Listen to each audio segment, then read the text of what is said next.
നമസ്കാരം. Be inspired by Lijo എന്ന YouTube ചാനലിലേക്ക് നിങ്ങൾക്ക് സ്വാഗതം. എൻ്റെ ഈ പുറകിൽ കാണുന്നതാണ് കാസ്റ്റൽ കോച്ച്. വളരെ മനോഹരമായ സൗത്ത് വെയിൽസിലെ ഒരു കൊട്ടാരം തന്നെ എന്ന് വിശേഷിപ്പിക്കാം. 19-ാം നൂറ്റാണ്ടിലാണ് ഈ കാണുന്ന കൊട്ടാരം നിർമ്മിച്ചിരിക്കുന്നത്. എങ്കിൽ ഇത് നിന്നിരുന്നിടത്ത് വേറൊരു കൊട്ടാരമുണ്ടായിരുന്നു. അതിനെ വീണ്ടും പുനഃസൃഷ്ടിച്ചിരിക്കുകയാണ് അവർ. മനോഹരമായ ഈ കൊട്ടാരം നോർത്ത് വെയിൽസിലേക്ക് നമ്മൾ യാത്ര തിരിക്കുമ്പോൾ അങ്ങ് കാടിനുള്ളിൽ തലപൊക്കി നിൽക്കുന്ന റോഡിലേ നമുക്ക് കാണാനായി കഴിയും. ഇപ്പോൾ ഈ കൊട്ടാരം പല ആവശ്യങ്ങൾക്ക് വേണ്ടി തുറന്നു കൊടുത്തിരിക്കുന്നു. പബ്ലിക്കായി കാണാനും അതുപോലെ വെഡ്ഡിങ്ങും മറ്റു പർപ്പസിനും വേണ്ടി അത് അവൈലബിൾ ആണ്.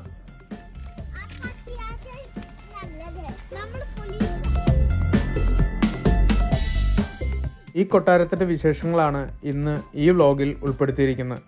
ഇത് കാർഡിഫിൽ, അതായത് വെയിൽസിൻ്റെ ക്യാപിറ്റലായ കാർഡിഫിൽ നിന്നും അധികം ദൂരെയല്ല കേട്ടോ. ഈ കാസ്റ്റിലേക്കുള്ള പ്രവേശനം അത് ഫ്രീ ആണ്. പക്ഷേ ഈ കൊട്ടാരത്തിൻ്റെ ഉള്ളിൽ ആ മുകളിലേക്ക് കയറണമെങ്കിൽ നമ്മൾ ഫീസ് കൊടുക്കേണ്ടതായിട്ടുണ്ട്. മനോഹരമായാണ് ഈ ഗാർഡൻ അവർ സെറ്റ് ചെയ്തിരിക്കുന്നത്. ഇത് വിൻ്ററാണ് കേട്ടോ. കണ്ട മരങ്ങളൊക്കെ ഇല പൊഴിച്ചിരിക്കുന്നത്. എങ്കിലും അതിൻ്റെ മനോഹാരിത അതെടുത്ത് പറയേണ്ടത് തന്നെയാണ്. ഇത് റോട്ടിൽ നിന്ന് തന്നെ നമുക്ക് ഉയർന്നു നിൽക്കുന്ന ഈ ബിൽഡിംഗ് നമുക്ക് കാണാനായി കഴിയും. ഇത് പ്രത്യേക ലൈറ്റ് ഇട്ട് രാത്രിയിലെല്ലാം വർണ്ണ വിസ്മയം തീർക്കുന്ന ഒരു ബിൽഡിംഗ് തന്നെയാണിത്.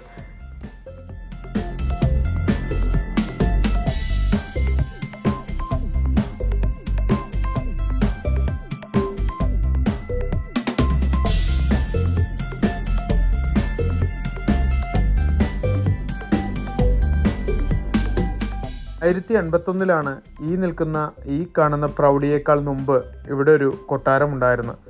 ആ കാസിൽ പൊളിച്ചു കളഞ്ഞതിന് ശേഷമാണ് ഇങ്ങനെ ഒരു കാസിൽ അവർ പണിതത്.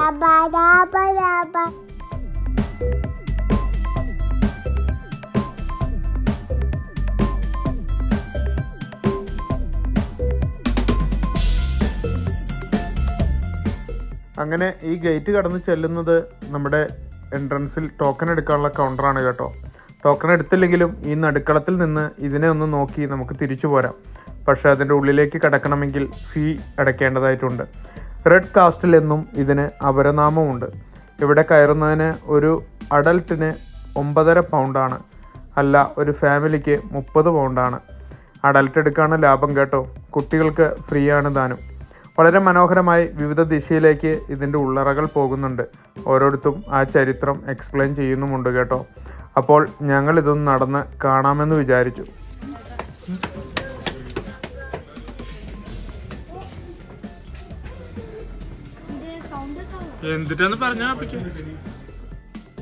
അപ്പോൾ ടിക്കറ്റ് എടുക്കുമ്പോൾ തന്നെ നമുക്ക് ഒരു ശ്രവണ സഹായം കൂടെ അവർ തരുന്നതാണ്. അതിൽ വിവിധ ഭാഷയിൽ അതിൻ്റെ ചരിത്രം എക്സ്പ്ലെയിൻ ചെയ്തിരിക്കുന്നു. ഓരോ സ്ഥലത്ത് ചെല്ലുമ്പോഴും പർട്ടിക്കുലർ നമ്പർ നമ്മൾ ക്ലിക്ക് ചെയ്യുകയാണെങ്കിൽ അതിനെപ്പറ്റിയുള്ള എക്സ്പ്ലനേഷൻ നമുക്ക് കേൾക്കാം. എനിക്ക് ഈ ഭാഗം ഒത്തിരി ഇഷ്ടമായി കേട്ടോ. അവരുടെ ഡൈനിങ് ടേബിളാണ്. മനോഹരമായി അത് റീസെറ്റ് ചെയ്തിരിക്കുന്നു. ആ പ്ലേറ്റുകൾ വെച്ചിരിക്കുന്ന ആ ഭാഗത്തേക്ക് ഒരു LCD പ്രൊജക്ടറിൽ നിന്നും വരുന്ന ആ ഒരു പ്രതിഫലനം അത് മനോഹരമായി തന്നെ റെഡിക്ക് ഫുഡ് സെർവ് ചെയ്യുന്ന പോലെ തന്നെ നമുക്ക് കാണുവാനായി കഴിയുന്നു.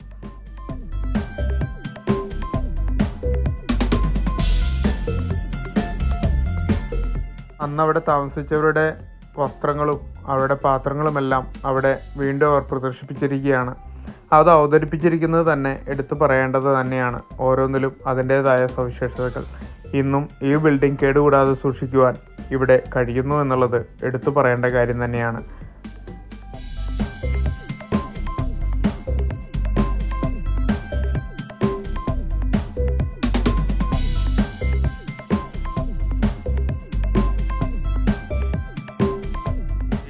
കളി ചാപ്പലാണോടാ?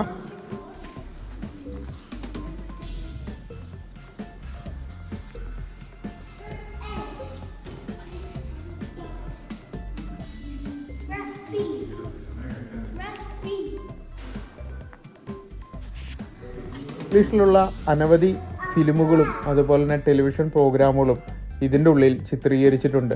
അതുകൊണ്ട് തന്നെ ഈ ഒരു കാസ്റ്റിൽ പ്രസക്തി ആർജിച്ചത് തന്നെയാണ്. ഈ നടുക്കളം തന്നെയാണ് ഇതിൻ്റെ പബ്ലിസിറ്റി കേട്ടോ. ഈ ആർട്ട് വർക്കുകളെല്ലാം ഗൂഗിളിൽ തപ്പിക്കഴിഞ്ഞു കഴിഞ്ഞാൽ ഒത്തിരി പ്രസക്തി ആർജിച്ചത് തന്നെയാണ്. കാണേണ്ട കാഴ്ച തന്നെയാണ് കേട്ടോ അന്നത്തെ ചിത്രകലകളെല്ലാം. മനോഹാരിത തന്നെയാണ് അവർ വീണ്ടും പുനഃസൃഷ്ടിച്ചിരിക്കുന്നത്. ഏകദേശം 2 യുദ്ധങ്ങളെ നേരിൽ കണ്ട ഒരു കൊട്ടാരം തന്നെ എന്ന് നമുക്കിതിനെ വിളിച്ചു പറയാനായി കഴിയും. ഈ ഒരു കൊട്ടാരത്തിലേക്ക് ഡോഗുകളെ പ്രവേശിപ്പിക്കാൻ കഴിയില്ല കേട്ടോ. പക്ഷേ ആൾക്കാർക്ക് ഇതിനകത്തേക്ക് കടക്കാം. ഒപ്പം തന്നെ പാർക്കിംഗ് സൗകര്യം ഫ്രീ ആണ്. വിശാലമായ പാർക്കിംഗ് തന്നെയുണ്ട്. ഈ കൊട്ടാരത്തിൻ്റെ സൈഡിലുള്ള കാടിലേക്ക് നമുക്ക് ട്രക്കിങ്ങിനുള്ള നിരവധി അവസരങ്ങളുണ്ട്. കുട്ടികളും മക്കളും അതുപോലെ തന്നെ ഡോഗുമായെല്ലാം അവർ ട്രക്കിങ്ങിന് രാവിലെ തന്നെ പലരും ഇറങ്ങിയിട്ടുണ്ട് കേട്ടോ. ഈ ചുറ്റുഗോവേണിയിലൂടെ മുകളിലേക്ക് പോയി കഴിഞ്ഞാൽ നമ്മൾ അകലെ നിന്ന് കണ്ട ആ ഗോപുരത്തിൻ്റെ മുകളിലെത്താം. അവിടെ കാണിച്ചിരിക്കുന്ന ആ ചിത്രകല അതെടുത്ത് പറയേണ്ടത് തന്നെയാണ് കേട്ടോ. ആ തൂണ് പോലെ ഇരിക്കുന്ന ആ ഗോപുരത്തിൻ്റെ മുകളിൽ ഇത്രയും ആൾതാമസത്തിനുള്ള ബെഡ്റൂം ഉണ്ട് എന്നുള്ളത് അത് അതിശയിപ്പിക്കുന്നതും ചിന്തിപ്പിക്കുന്നതും തന്നെയാണ് കേട്ടോ. അതിൻ്റെ അകത്ത് കാണുന്ന സ്പേസ് നോക്കിയേ. ആ ഗോപുരത്തിൻ്റെ ഏറ്റവും മുകളിൽ ആ പടവുകൾ കയറി ചെല്ലുന്ന ഈ വിശാലമായ ഈ ഒരു കിടപ്പറയിലേക്കാണ്.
ഇത് കണ്ടപ്പോൾ എനിക്ക് തോന്നിയത് നമ്മുടെ ടിപ്പു സുൽത്താൻ്റെ കോട്ട പോലെ തന്നെ ആ നടയിലുള്ള ആ പാത പൊന്തിക്കുവാനായുള്ള ക്രെയിനാണിത് കേട്ടോ. ഒരുപക്ഷെ ആ കൊട്ടാരത്തിന് ചുറ്റുമുള്ള വെള്ളത്തിൽ ഒരുപക്ഷെ മുതലയോ ഭീകരമായ എന്തെങ്കിലും ഉണ്ടായിരിക്കാം.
റൂട്ടിലൂടെ നമ്മൾ പോകുമ്പോൾ ഈ ഉയർന്നു നിൽക്കുന്ന ഈ ബിൽഡിങ്ങുകളാണ് നമുക്ക് അകലെ നിന്നും കാണുവാനായി കഴിയുക. കാടിൻ്റെ ഉള്ളിൽ ഇവ എടുത്തു പറയേണ്ടത് തന്നെയാണ്. ഇതിൻ്റെ ഈ ടോപ്പിലായിരുന്നു നമ്മൾ നേരത്തെ കണ്ട ആ ബെഡ്റൂം. അവിടെയും വരെയാണ് നമ്മൾ കയറിപ്പോയത്. അതുകൊണ്ട് തന്നെയാണ് അത് കാണുവാൻ ഇത്രയും പൈസ അവർ മേടിക്കുന്നത്. മനോഹരം തന്നെയാണ് ആ പഴയകാല നിർമ്മിതികളും അവിടുത്തെ ചിത്രീകരണങ്ങളുമെല്ലാം. അതെല്ലാം കാണേണ്ടതും ആസ്വദിക്കേണ്ടതുമാണ്. കാലങ്ങൾക്ക് മുമ്പേ നമുക്ക് പോലും ചിന്തിക്കാൻ കഴിയാത്ത 19-ാം നൂറ്റാണ്ടിൽ ഇത്രയേറെ സജ്ജീകരണങ്ങൾ അല്ല. ഇതിക്ക് മുമ്പുണ്ടായിരുന്ന ഇതേ സ്ഥലത്തുണ്ടായിരുന്ന കൊട്ടാരം 1081 കാലഘട്ടത്തിൽ ഇത് നമുക്ക് ചിന്തിക്കാൻ പോലും കഴിയില്ല. അന്ന് ഉപയോഗിച്ചിരുന്ന ഉപകരണങ്ങളെല്ലാം, അവിടുത്തെ ഓരോ ചിത്രങ്ങളും സവിശേഷതകളും, ആ പുനർനിർമ്മീകരണം, അവിടുത്തെ ജീവികളും എല്ലാം അവിടെ സ്പെസിഫിക്കായി അവർ എഴുതി വച്ചിരിക്കുന്നു. അതെല്ലാം വായിക്കുവാനും പഠിക്കുവാനും അത്യാവശ്യം തന്നെ നോളജ് ലഭിക്കുന്ന വലിയ ഇൻഫർമേഷൻ തന്നെയാണ്.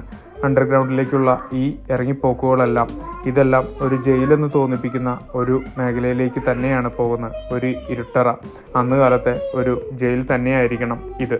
മനോഹരമായ ഒരു രീതിയിൽ തന്നെ അന്ന് തടവ് പുള്ളികളെ ലോക്ക് ചെയ്യാൻ ഉപയോഗിച്ച എല്ലാ സംവിധാനങ്ങളും അവിടെ പ്രദർശനത്തിനായി ഒരുക്കിയിരിക്കുന്നു.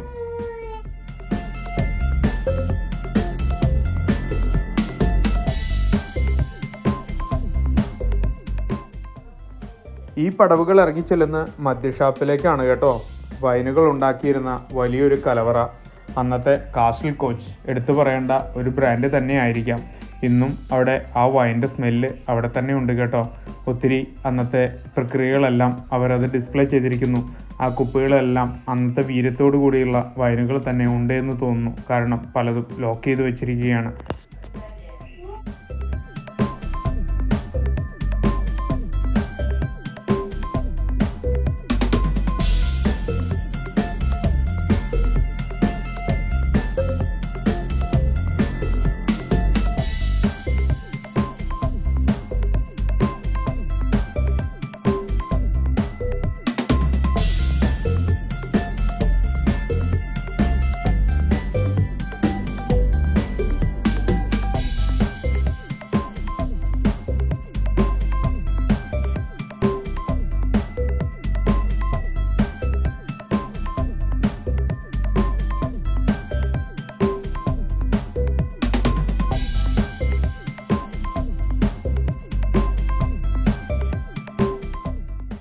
അന്ന് കാലത്തെ സെൻട്രൽ ഹീറ്റിംഗ് സിസ്റ്റം ആയിരുന്നു എന്ന് തോന്നുന്നു.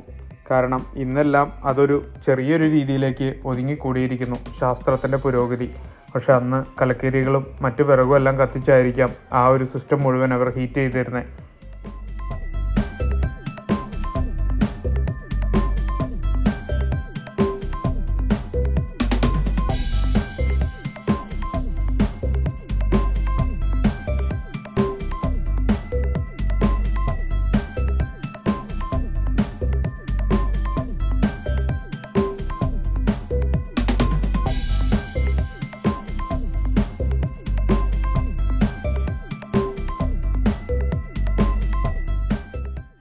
ഈ കൊട്ടാരത്തിൻ്റെ ഒരു റൂമിൽ തന്നെ വിൽപ്പനയ്ക്കായി പലതും അവർ കരുതി വച്ചിരിക്കുന്നു. അതിൻ്റെ ചിത്രീകരണമുള്ള അല്ലെങ്കിൽ അതുമായി ബന്ധപ്പെട്ടുള്ള അല്ലെങ്കിൽ കൗശല വസ്തുക്കളുടെ വലിയൊരു ശേഖരം തന്നെ വാങ്ങുവാനായി ഇവിടെ ഉണ്ട് കേട്ടോ. പിള്ളേരുമായി അധികം നേരം അവിടെ ചെലവഴിച്ചില്ല. കാരണം നഷ്ടങ്ങളുടെ എണ്ണം ഒരുപക്ഷെ കൂടും.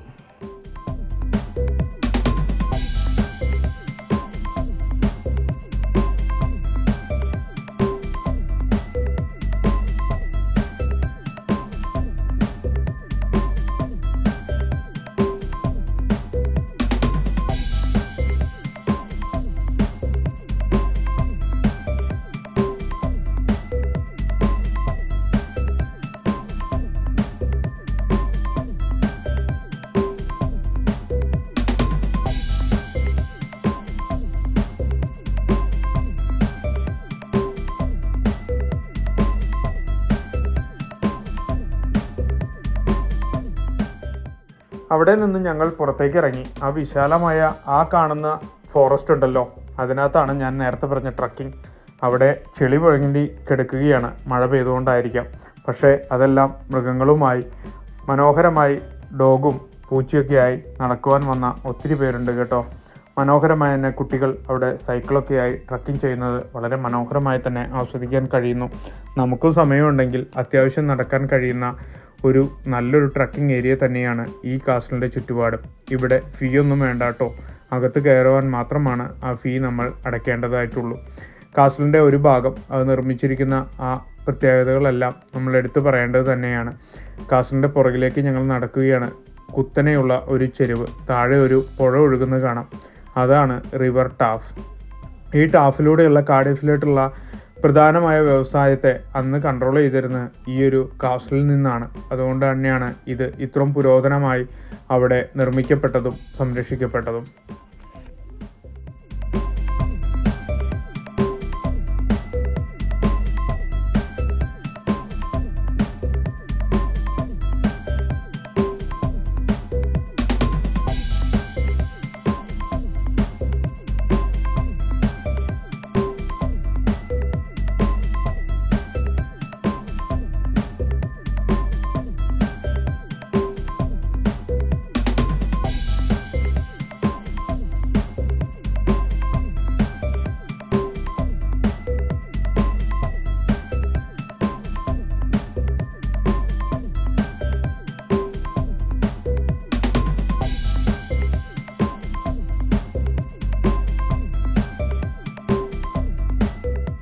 റെഡ് കാസിൽ അഥവാ കാസിൽ കോച്ച് കണ്ട് ഞങ്ങൾ ഇറങ്ങിയപ്പോൾ മനോഹരമായൊരു മഴവിൽ ഞങ്ങളെ കാത്തിരിക്കുന്നു.